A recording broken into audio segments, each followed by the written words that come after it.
Hotel से चोरी हुए गहनों के मामले में अब अनुपमा को जेल जाना पड़ सकता है। रोजी से पंगा लेना इस बार अनुपमा को बहुत महंगा पड़ने वाला है। सुपरहिट सीरियल अनुपमा का आने वाला एपिसोड एक बेहद इंटरेस्टिंग ट्विस्ट लेकर आया है। जैसे कि मोटिबा आज राही को ताना देती नजर आती हैं कि आखिर तुम्हारी माँ अनुपमा कहाँ है। न किसी अखबार में उनकी फोटो है, ना ही वह किसी टीवी पर दिखाई दे रही हैं। इस पर राही अपनी माँ का साथ देती है और कहती है कि वह जो भी करती हैं उसके फल की चिंता नहीं करती।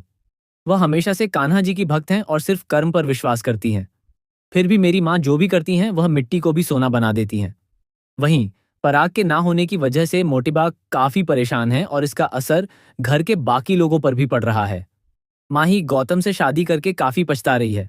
उसे अपनी गलती का एहसास हो चुका है और वह अपनी अनुमा को बहुत मिस कर रही है।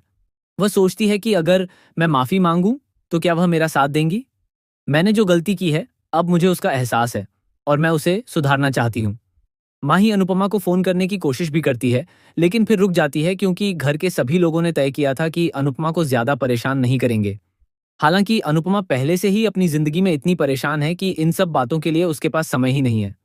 आगे दिखाया जाएगा कि अनुपमा की बेटी जयू की रिक्वेस्ट पर दिग्विजय जी होटल पहुंचते हैं, जहां उन्हें अनुपमा बाथरूम में बेहोश पड़ी मिलती है। लेकिन जिसने भी ये सब किया हो, अनुपमा किसी का नाम नहीं लेती। वह रोजी के बारे में भी कुछ नहीं बताती और सारी गलती अपने ऊपर लेकर चुपचाप घर लौट आती है। होटल का मैनेजर भी उसे नौकरी से नहीं निकालता। घर आकर दिग्विजय जी अपने पुराने सख्त अंदाज में नजर आते हैं। वह घर के नियमों की बात करते हैं, लेकिन उनकी बातें सुनकर अनुपमा चौंक जाती है। फिर वह सबको समझाती है कि उनकी बातों का बुरा ना माने, क्योंकि वह किसी परेशानी में जरूर है। मंकू अनुपमा को बताता है कि दिग्विजय जी की आंखों में नमी थी जब जयू उनसे लिपटकर उन्हें अनुपमा के पास ले जाने की जिद कर रही थी। यह बात सुनकर अनुपमा खुश भी होती है, लेकिन साथ ही उसे डर भी लगता है कि आगे क्या होने वाला है। इसी बीच रोजी अपनी चाल चलती है। वह जयू के बैग में एक गेस्ट का महंगा हीरे का हार छुपाकर रख देती है। बच्चों के बैग की जांच नहीं होती और इसी का फायदा उठाकर वह अनुपमा को फंसाने की पूरी योजना बना लेती है। जब अनुपमा घर पहुंचती है तो उसे वह हार मिलता है।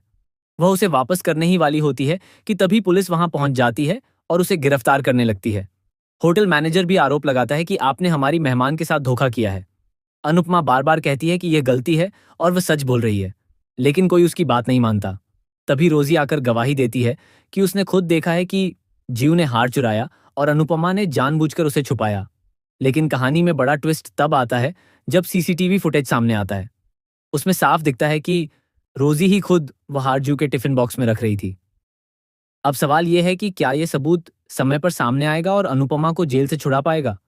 जब अनुपमा के जेल जाने की खबर टीवी पर आती है तो घर वालों और करीबियों में हलचल मच जाती है। सभी लोग उससे मिलने के लिए दौड़ पड़ते हैं। अब देखना यह होगा कि आखिर इस मुश्किल घड़ी में अनुपमा का साथ कौन देता है। क्या दिग्विजय जी उसे जेल से छुड़ाएंगे या फिर इस घटना के बाद अनुपमा को सब कुछ छोड़कर एक नई शुरुआत करनी पड़ेगी। आपको क्या लगता है, इस बार अनुपमा की जिंदगी किस मोड़ पर जाएगी?